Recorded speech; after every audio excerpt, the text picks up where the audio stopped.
नमस्कार दोस्तों, डॉक्टर उत्तम केयर्स में आपका स्वागत है। आज हम एक बहुत इम्पोर्टेंट विषय सिबलिंग राइवलरी, बच्चों में आपस में जलन और झगड़े होते हैं, उसके बारे में हमारे साथ हैं doctor Pushpendra Singh, senior child specialist. इनसे जानना चाहेंगे कि सर, जो बच्चों में सिबलिंग राइवलरी होती है, बच्चे छोटे बच्चे होते हैं आपस में झगड़ते हैं, उसके पीछे मेन रीज़न क्या होते हैं? अब आप देखें, जब एक बच्चा पैदा होता है घर में, तो वो सबकी आंखों का तारा होता है। अकेला बच्चा होता है और पूरे घर की अटेंशन जो है बच्चे पे पड़ी होती है। अब ये बच्चा बहुत पसंद करता है, क्योंकि मनुष्य की एक इच्छा होती है कि हर तरफ से उसको इम्पोर्टेंस मिले। तो जब ये बच्चा पैदा होता है, उसको पूरी इम्पोर्टेंस मिलती है और वो बड़ा खुश होता है। अब होता क्या है, जब फैमिलीज डिसाइड करती हैं एक एडिशनल बच्चा करने की, तो जब वो सेकंड बच्चा आता है, ऑब्वियसली वो छोटा बच्चा है और वो डिमांड करता है बहुत केयर। तो इसकी वजह से बहुत सी अटेंशन जो है अब नए बच्चे पे ट्रांसफ़र हो जाती है, और ये जो पहला बच्चा होता है उसे पसंद नहीं होता। तो उस वजह से इसको एक तरह की जेलसी, ईर्ष्या होती है कि मेरी इतनी अटेंशन थी, मैं इस घर का एकदम इम्पोर्टेंट हिस्सा था और अब मेरी तरफ कोई ध्यान नहीं दे रहा। तो एक मेन रीज़न तो ये होता है। जैसे फिर बच्चे थोड़ा बड़े होते हैं, उनके कंपैरिज़न आ जाते हैं। दोनों के जो क्वालिटीज़ होती हैं, हर चीज़ के बारे में कंपैरिज़न आता है कि ये बच्चा ऐसा कर रहा है, आप वैसा नहीं कर रहे, और इस वजह से भी बच्चों को प्रॉब्लम होती है।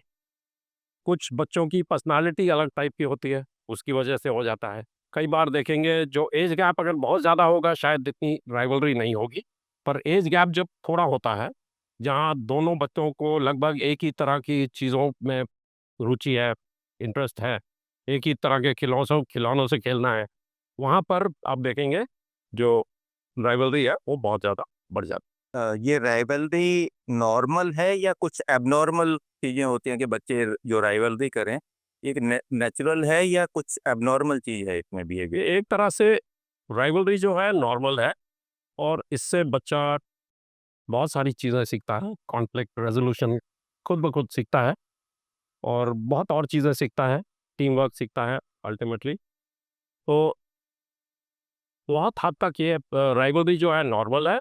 अगर ये बहुत ज़्यादा हद से आगे बढ़ जाए, बच्चे बड़े हो गए, फिर भी उनमें राइवलरी दिख रही है आपको, वहाँ कुछ प्रॉब्लम है। मान लो बच्चे 6, 7, 8 साल, 10 साल के पहुँच रहे हैं, फिर भी इस तरह का राइवलरी दिखा रहे हैं, फिर उस पे थोड़ा ध्यान देना पड़ेगा, और पीडियाट्रिशियन या कोई चाइल्ड साइकोलॉजिस्ट या चाइल्ड साइकियाट्रिस्ट से मिलके उसका समाधान ढूँढना।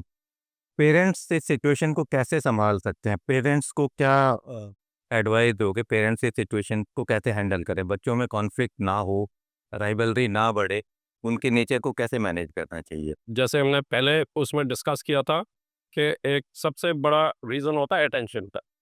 अगर हम एक बच्चे को ज़्यादा अटेंशन दे रहे हैं, या जो बड़ा बच्चा है उसको लग रहा है कि छोटे बच्चे को अटेंशन ज़्यादा मिल रही है, वो ऑटोमैटिकली गुस्से वाले मोड में आएगा।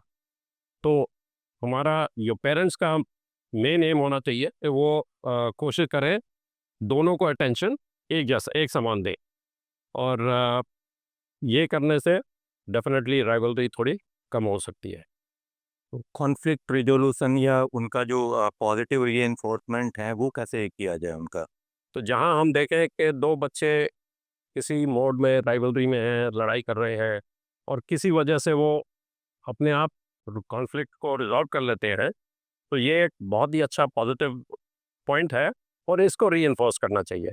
तो एक पॉजिटिव रीइंफोर्समेंट जो होता है, यहाँ बच्चे की अच्छे गुणों को रीइंफोर्स किया जाता है, तो वो एक पॉजिटिव डेवलपमेंट में बहुत बड़ा हाथ देता है, और नेगेटिव जो पॉइंट्स होते हैं उनको जितना कम से कम ध्यान दिया जाए, उतना बेहतर रहता है।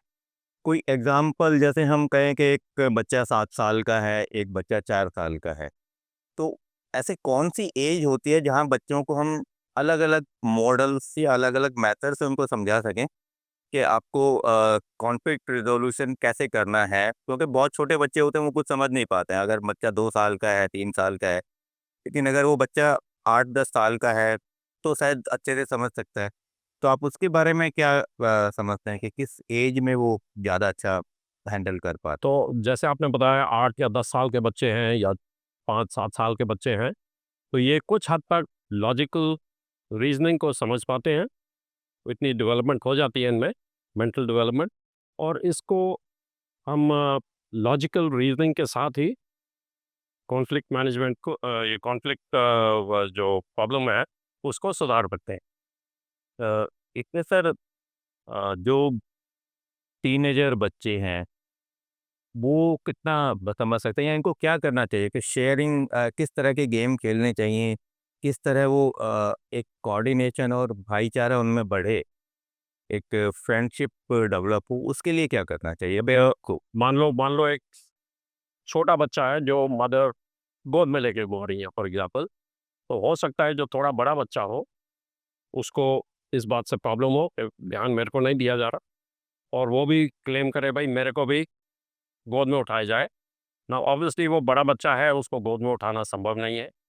तो इस हालत में आई थिंक अगर मदर उस बच्चे को किसी और एक्टिविटी में इन्वॉल्व कर ले, मान लो उसके साथ कोई बोर्ड गेम खेल ले या कोई स्टोरी बुक पढ़ ले, या उसको बेसिकली किसी भी तरह कुछ अटेंशन दे दे जो कि उस बच्चे को इस प्रॉब्लम पे हेल्प करे, तो इस तरह की एक्टिविटी कुछ करे। वो इग्नोर फील ना करे, वो उसको अपना एक कि वो इग्नोर किया जा रहा है या छोटे को ज़्यादा अटेंशन दी जा रही है। नेचुरली सर जैसे छोटा बच्चा होता है उसे केयर की ज़्यादा ज़रूरत होती है, लेकिन बड़े को उससे जेलसी तो होती है, वही तो उस जेलसी की वजह से ये सारा इशू शुरू होता है।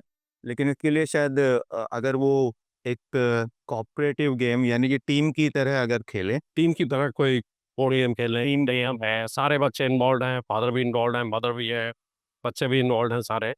तो इस तरह की गेम में थोड़ा हँस के, खेल के खेलें इस गेम को, तो उसमें डेफ़िनेटली एक पूरी जो फैमिली एक साथ जुट हो जाएगी, और शायद ये सिबलिंग राइवलरी उसमें थोड़ा आराम हो।